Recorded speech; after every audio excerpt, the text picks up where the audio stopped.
আসসালামু আলাইকুম প্রিয় দর্শক, ডক্টর ইউনূস সরকারের উপদেষ্টাদের বিশেষ করে ছাত্র প্রতিনিধি হিসেবে যারা ইউনূস সরকারের ক্যাবিনেটে রয়েছেন তারা নিশ্চিতভাবে সব ধরনের জবাবদিহিতার ঊর্ধ্বে। কোনো ধরনের বিতর্কের জায়গা থেকে কোনো ধরনের প্রশ্ন বা কৈফিয়তের ধার তারা ধারেন না, কেউ কৈফিয়ত চাওয়ার সাহসও সম্ভবত রাখেন না।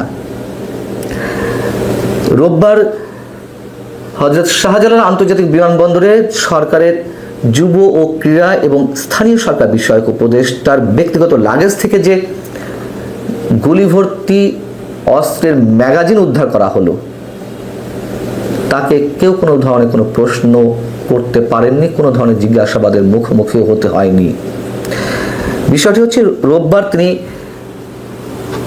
টার্কিশের উদ্দেশ্যে মরক্কোগামী একটি ফ্লাইট ছিল, সেই ফ্লাইটে তার টার্কিশে যাওয়ার কথা। যখন তিনি বিমানবন্দরে পৌঁছলেন তখন তার লাগেজটি যখন বন্দরের স্ক্যানিং মেশিনে দেওয়া হয় তখন নিরাপত্তা কর্মীদের চোখে পড়ে, তাদের সন্দেহ হয় ব্যাগের মধ্যে বড়সড় একটা ধাতব পদার্থ রয়েছে। তখন তারা বিনয়ের সঙ্গে ব্যাগটি ভালো করে, লাগেজটি ভালো করে চেক করতে চায়, দেখতে চায়। তো আসিফ মাহমুদ সজীব ভুঁইয়া নীরব ভূমিকা পালন করেন, অথবা তাদেরকে অনুমতি দেন না দিয়ে তো উপায় নেই। তখন লাগেজটি খুব ভালো করে চেকিংয়ের পর ম্যানুয়ালি তারা সেখান থেকে গুলিভর্তি অস্ত্রের একটি ম্যাগাজিন উদ্ধার করেন। তারা তো কিংকর্তব্য বিমূঢ় হয়ে পড়লেন। ডাকা হলো ঊর্ধ্বতন কর্মকর্তাদের, তারা ছুটে এলেন। ছুটে এলে কি হবে? কিছুই না। হঠাৎ করে একজন সম্ভবত সচিব পদমর্যাদা এক ব্যক্তি সেখানে উপস্থিত হলেন, সব কিছু তড়িঘড়ি করে নিজের নিয়ন্ত্রণে নিলেন এবং ওই গুলিভর্তি অস্ত্রের ম্যাগাজিনটিও তিনি নিজের জিম্মায় নিলেন, নিজের হেফাজতে নিলেন।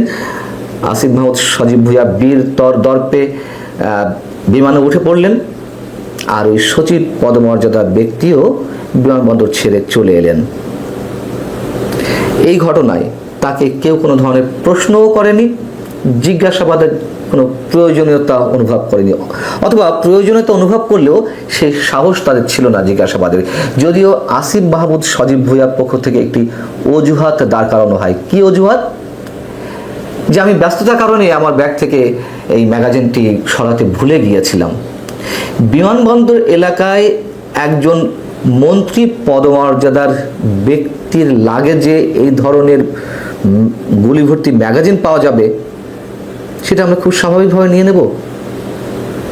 আর সরাতে মনে ছিল না, আচ্ছা ধরে নিলাম সরাতে মনে ছিল না, ঠিক আছে, ভুল হতেই পারে।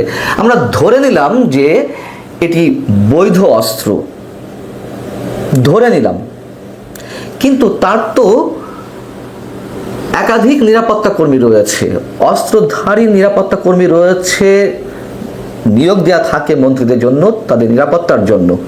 তাকে কেন ব্যক্তিগত অস্ত্র নিজের রাখতে হবে? কি কারণে? অনেক বড় প্রশ্ন। এবং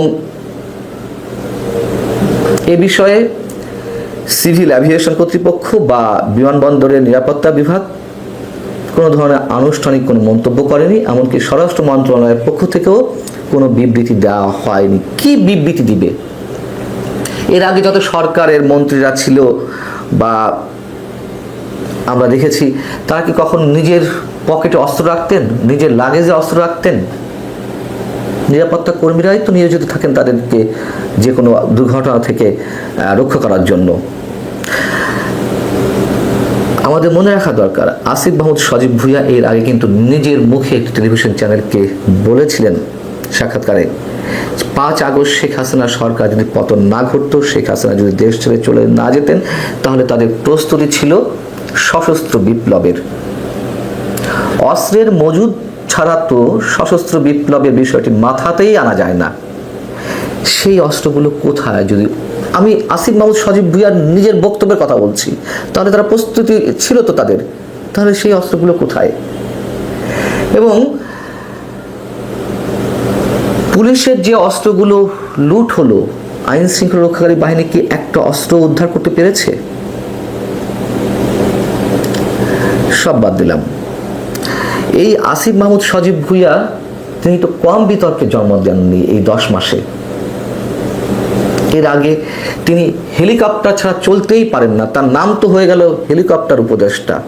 উত্তরবঙ্গের একটি জেলায় কয়েকটি উপজেলা পাশাপাশি, সেই উপজেলাগুলো সফর করতে গিয়ে তিনি অসংখ্যবার হেলিকপ্টার ব্যবহার করেছেন। তার বক্তব্য অনুযায়ী তিনি 6 বার হেলিকপ্টার ব্যবহার করেছেন। এক উপজেলা থেকে আর এক উপজেলার দূরত্ব মাত্র 9 কিলোমিটার। সেই 9 কিলোমিটার যাওয়ার জন্য তাকে হেলিকপ্টার ব্যবহার করতে হয়। যদিও তিনি ব্যাখ্যা দিয়েছেন তিনি মাত্র 6 বার ব্যবহার করেছেন হেলিকপ্টার। একটা উপজেলা থেকে আরেকটা উপজেলা যেতে 6 বারই ধরে নিলাম হেলিকপ্টার ব্যবহার করতে হবে। কি আশ্চর্য! এবং আসিফ মাহমুদ সজীব ভুঁইয়ার ব্যক্তিগত যিনি কর্মকর্তা, তার পিএ মোয়াজ্জেমকে নিয়ে কথা উঠলো, কই সেগুলোকে সব ধাপ চাপা পড়ে গেল। কি সব তদন্ত কমিটি গঠন করা হলো, কয়েকশো কোটি টাকা তিনি সরিয়েছেন দুর্নীতির মাধ্যমে, সবকিছু শেষ, মানুষ ভুলে গেছে। মজার বিষয় হচ্ছে কি, আসিফ মাহমুদ সজীব ভুঁইয়ার ব্যাগ থেকে যে গুলিভর্তি ম্যাগাজিন উদ্ধার করা হয়েছে, সেই তথ্যটি, সেই সংবাদটি দেশের বিভিন্ন গণমাধ্যমে অনলাইন ভার্সনে আপলোড করা হয়েছিল, নিউজ এসেছিল।